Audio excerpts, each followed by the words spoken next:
tout le monde, moi c'est Mirko Regata, le chef exécutif de numéro 900 et des morceaux de la pizzeria romaine. Aujourd'hui, je voudrais vous montrer comment faire de la pizza romaine facilement à la maison. Et je vous montre notre petit kit qu'on a pensé.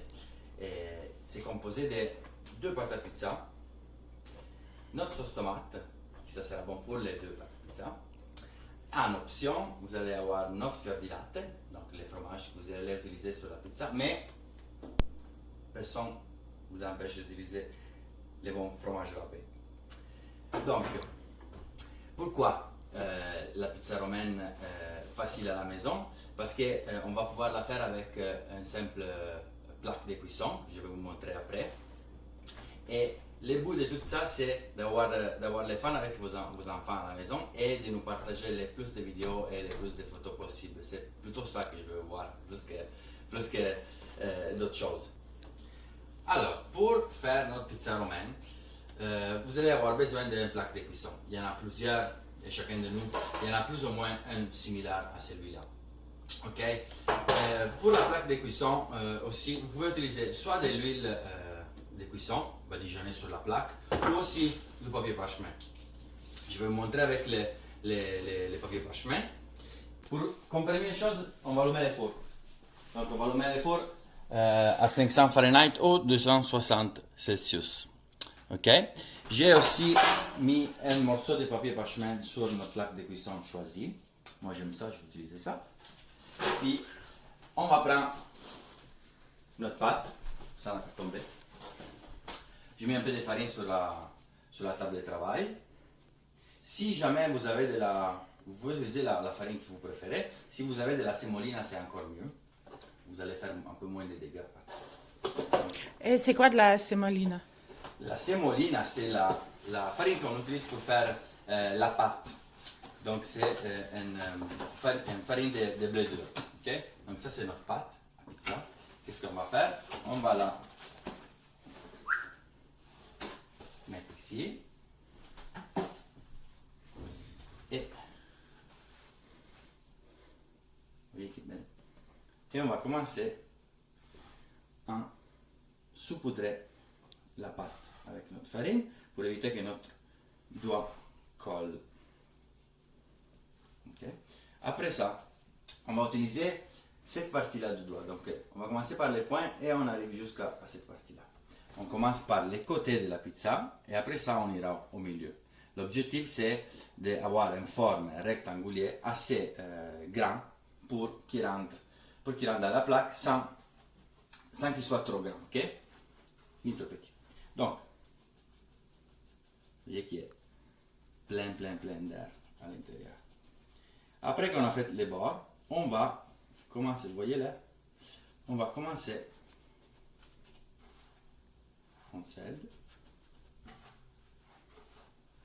on met les mains en dessous, puis on élargit un peu.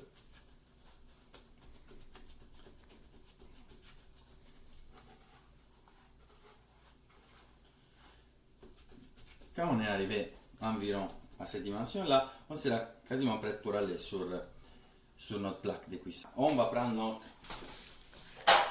plaque de cuisson.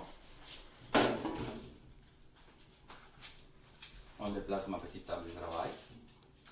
Qu'est-ce qu'on fait? On met nos mains en dessous comme ça. On va comme ça. On monte. On fait tomber un peu la farine. Et on va sur la plaque de cuisson.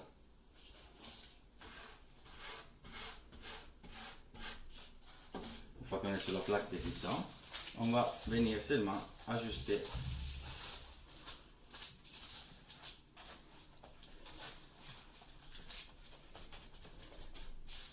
la pizza, la pâte. Il y a aussi le trilli qui a fait, avec femme et trilli. Donc, on ajuste la pâte à pizza.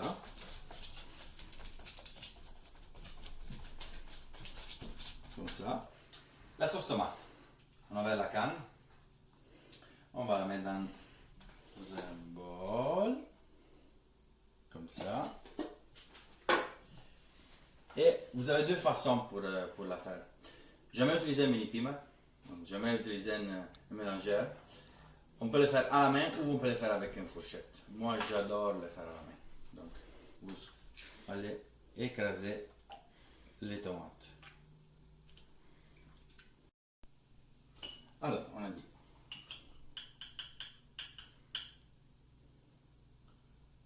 Une cuillère. On mélange.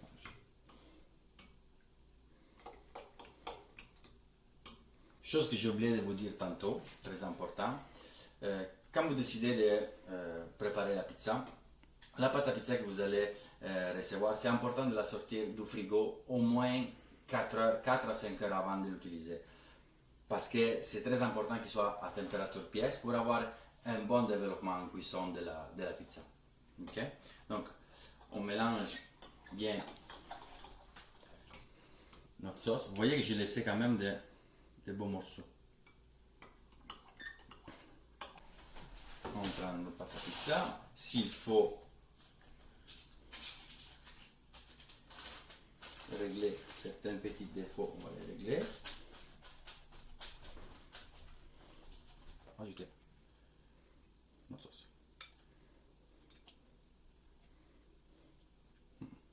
Okay.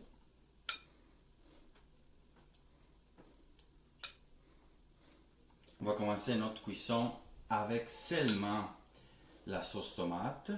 Si jamais on va faire une pizza avec des autres ingrédients, des légumes, des saucisses, des pepperoni, des choses comme ça, on peut les mettre avec la sauce tomate.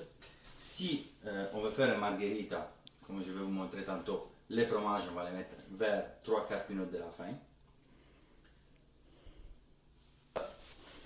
On va mettre la pizza en cuisson. Nous, on va faire une margherita, donc c'est 12 minutes de cuisson. Après ça, on va ajouter les fromages. Température, comme on l'a dit tantôt, 260 Celsius ou 500 Fahrenheit. Okay. On va commencer sur la grille plus bas du four, donc là. Voilà. Après ça, les dernières minutes, on va la monter sur la grille un peu plus haut.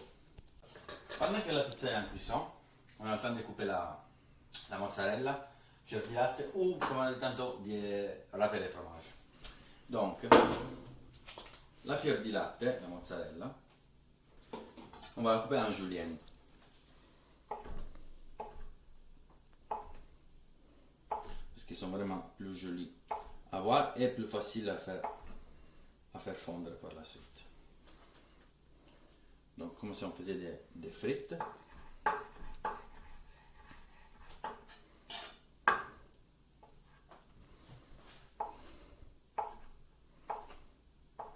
J'ai sorti aussi un peu de parmigiano reggiano, de parmesan.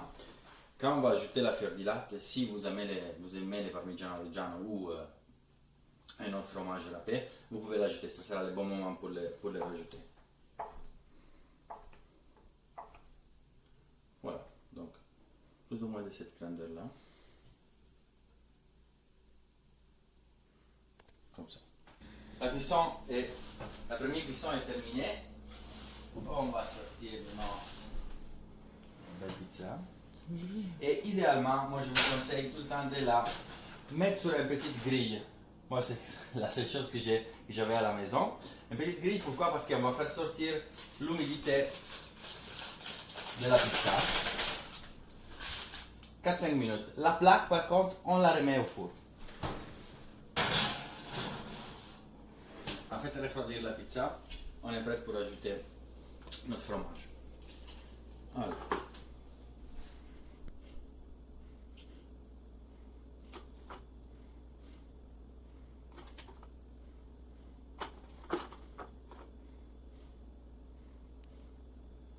Voilà.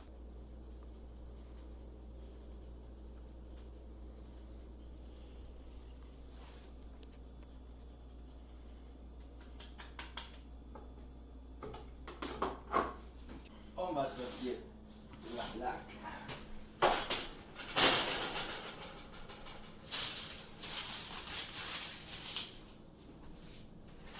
Et on va remettre notre pizza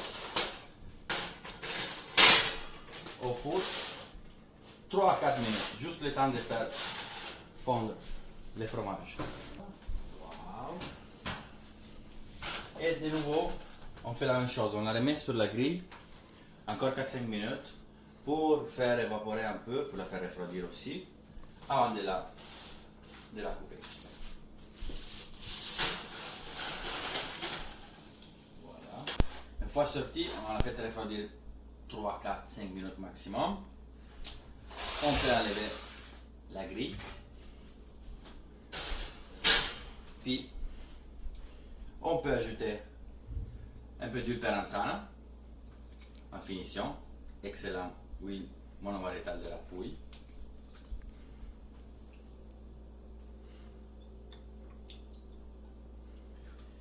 Un peu de basilic.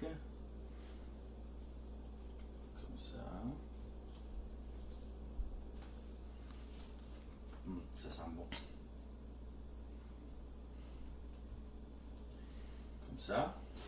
Puis, pour la pizza romaine, l'idéal sont les ciseaux, mais vous pouvez utiliser aussi un couteau pour la couper.